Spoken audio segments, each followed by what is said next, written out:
இன்றைய மன்னா எபேசியர் 6வது அதிகாரம் 17வது வசனம். எபேசியர் 6:17. ரட்சணியம் என்னும் தலை சீராவையும் தேவ வசனமாகிய ஆவியின் பட்டயத்தையும் எடுத்துக்கொள்ளுங்கள். நமக்கு எப்படி யுத்தங்கள் வருகிறது, நம்முடைய யுத்தங்களை கர்த்தர் எப்படி நமக்காக பண்ணுகிறார். சில நேரங்களில் நாம் யுத்த களத்தில் நின்று யுத்தங்களை எதிர்கொள்ள வேண்டியவர்களாக இருக்கிறோம். அதற்கு எப்படிப்பட்ட ஆலோசனைகளை கர்த்தர் தருகிறார் என்பதை கடந்த ஒரு சில தினங்களாக தியானித்துக் கொண்டிருக்கிறோம். இன்றைக்கு வேதம் நமக்கு இன்னொரு ஆலோசனை சொல்கிறது. ரட்சணியம் என்னும் தலை சீராவையும் தேவ வசனமாகிய ஆவியின் பட்டயத்தையும் எடுத்துக்கொள்ளுங்கள். ரட்சணியம் என்னும் தலை சீரா, நம்முடைய தலை சீரா, தலையை பாதுகாக்கிறதுக்கு என்று வேதத்தில் சொல்லப்பட்டிருக்கு. போர்க்களத்தில் எப்படி தலையை பாதுகாக்கிறதுக்கு கவசங்கள் போடுறாங்களோ அதே மாதிரி நம்முடைய ஆவிக்குரிய யுத்தத்தில் நாம் யுத்த களத்தில் நிற்கும் போது அநேக நேரம் நம்முடைய சிந்தைகளை பிசாசு தாக்குகிறான்.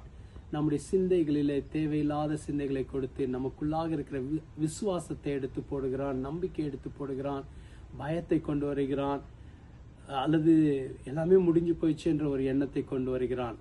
இப்படிப்பட்ட எண்ணங்களை காப்பதற்கு ரட்சணியம் என்னும் தலை சீராவை நம்முடைய சிந்தையை சுற்றிலும் நாம் தரித்து கொள்ள வேண்டியவர்களாக இருக்கிறோம். கர்த்தர் என் ரட்சகர், கர்த்தர் என்னை ரட்சிக்க வல்லவர்.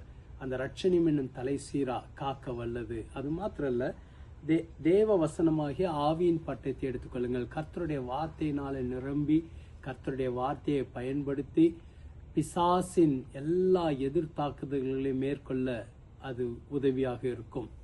ஆகவே இன்னைக்கு ஆண்டவர் 2 வித ஆலோசனையை சொல்லுகிறார். தலை சீரா, ஆவியின் வசனமாகிய பட்டயம்.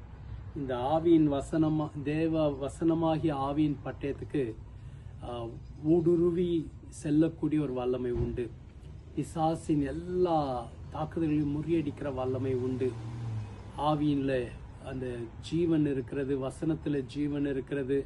ஆகவே வேதம் சொல்லுகிறது, தேவ வசனமாகிய ஆவியின் பட்டயத்தை எடுத்துக்கொள்ளுங்கள். இது நமக்கு எதிர்த்தாக்குதலுக்கு பயனுள்ளதாக இருக்கும்.